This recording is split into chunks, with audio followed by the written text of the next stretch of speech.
couple more things I want to point out. First of all, there's a slow version of every jam track in this course. So if this is going by really quickly for you, go find the slow version and fire that up and count along. It's really important to count out loud when you're working on these.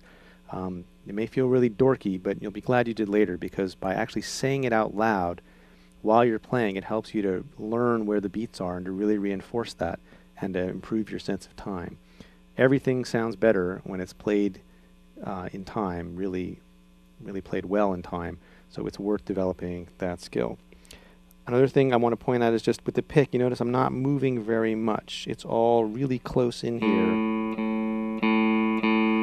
You can get a lot of volume out of a very little amount of motion. Or you can play it really quietly. A lot of it has to do, you can't see it, it's invisible, but it has to do with how tightly you hold the pick. Hold the pick really lightly or loosely in your hand so that it's really flipping and flopping around. And when you go to pick the string, it's not very loud. Make the same motion with when you're holding the pick really tightly, and it gets a lot louder. So that's something else to check out and experiment with. Right now you're probably holding onto the pick really hard, because when you're just starting to play, all the tension you feel about being able to play something goes into your hands, and you tend to hold the fretboard really tight and hold the pick really tight, and that tends to make all your muscles kind of get tense and not feel so great. So I know it's hard to relax when you're doing this, but if you can relax a little bit, you'll see that that has a big effect on how the sound comes out of your guitar.